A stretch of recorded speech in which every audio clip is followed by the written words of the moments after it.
Well, hey, what's up?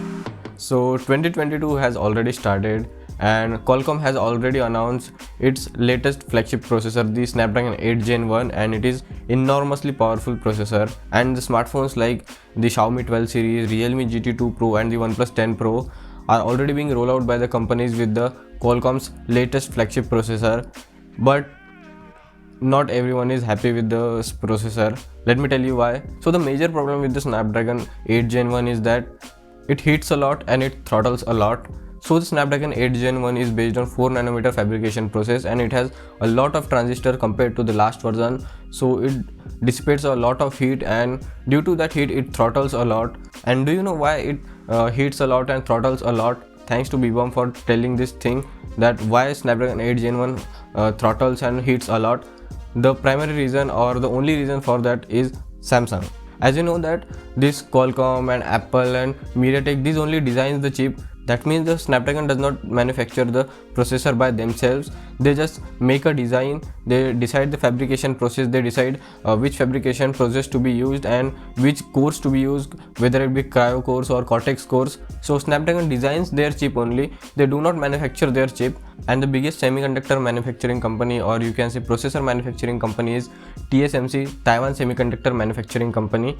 So they are the biggest and most efficient and most professional industry experts for making the chips and processors. And most of the chip designers, let's say MediaTek or Apple, they manufacture their chips with TSMC only. But recently Qualcomm has shifted its manufacturing unit from TSMC to Samsung. And if you don't know, then let me tell you that Samsung also makes its own processors, the Exynos processors. And especially if you are living in India or UK, then you know that the Samsung flagship are shipped with Exynos processors, and you know that they are less powerful, less battery efficient and heat a lot compared to their Snapdragon counterparts. So Samsung has a history of making their own processor less battery efficient, less energy efficient and with heating problems. So it is obvious that if they are manufacturing the Qualcomm processors, it is going to happen. The Qualcomm Snapdragon processors are going to heat a lot, they are going to be less energy efficient.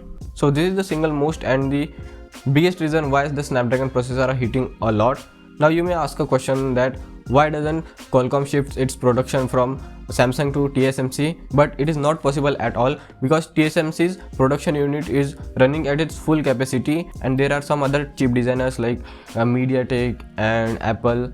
So the TSMC has to manage the chips of these companies also, and it is running at its 100% capacity. So sadly TSMC cannot take the production or manufacturing in their hand of Qualcomm processors. So that is why the Snapdragon processors heat a lot. Now what are the adverse effects of Qualcomm Snapdragon 8 Gen 1's heating and throttling? First of all, you won't be getting the full performance all the time, because the processor is really very powerful compared to the last gen Snapdragon 888, but it cannot remain at its full performance mode for a long time. As you have seen some throttle test from different YouTubers, then you may have known that it throttles a lot and it degrades its performance after some time due to the heating.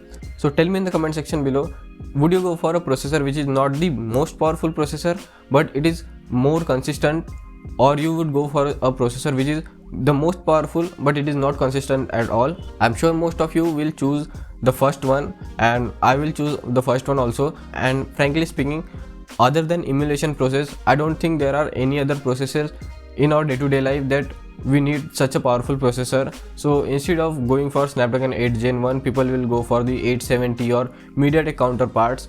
And second problem is that the heating is a major issue in almost all the Snapdragon 8 Gen 1 processors. Now I would like to have a reply for TechBar, as he has said that if companies add the better cooling system in their smartphones, then the heat can be managed. But it is not disrespect for TechBar, but my point of view is that there is a limit to which smartphone companies can add their cooling system. Not every company can add a great cooling system, and there is a limit to which the smartphone companies can add the cooling system, because if you add a bigger cooling system or thicker cooling system, then it ultimately makes the smartphone bigger and heftier and heavier and bulkier. So I don't think it does make any sense. So that's the second point. And third point, due to this excessive heating, battery may not last long, because if you know that if you take your smartphone in sun or daylight, the battery drains faster. It is because phones heats a lot. And the fourth point is that due to that excessive heat and powerful heat, other components may be damaged, and also the battery life may be short. So I think there are a lot of reasons why companies should avoid using the Snapdragon 8 Gen 1. And if Samsung comes to a solution and make 8 Gen 1 processors with less heat and less throttling, then it would be a great thing, but I don't see it happening. So the question here is it really endgame for Qualcomm? I don't think so. There are two reasons of it. Let's start with the first. So the first reason is that people have been using the flagship devices with Qualcomm processors for more than a decade, and Qualcomm has made that reliability factor. And apart from that, there are only two companies which make smartphone chipsets for flagship level. One is MediaTek and second one is Samsung. I won't talk about Huawei for now because you know the scene with Huawei. So we will talk about MediaTek and Samsung. So there is no way that Samsung is good in making chipset. As I have said in the earlier part of this video, Samsung has a really bad track record in the terms of processors. And second, MediaTek. So the problem with MediaTek chipsets would be that MediaTek is entering the flagship market for the first time. So there are less chances that people would believe in MediaTek chipsets for the flagship ones, because already there comes a reliability factor. So that is one point. And second thing is that Qualcomm has shifted the production of Snapdragon 8 Gen 1 and 888 from TSMC to Samsung, but not other chipsets like the 480 Plus or 695 or 778G or 750G or 765G. They all are being made by TSMC. So even if Qualcomm loses its presence in flagship markets, but the mid-range market and the budget market would be having Qualcomm chips. So I don't think so that it is really an end game for Qualcomm. So that was it. Thanks for watching. Subscribe to the channel if you haven't already. Catch you guys in the next video. Till then, this is Karan Gade signing off.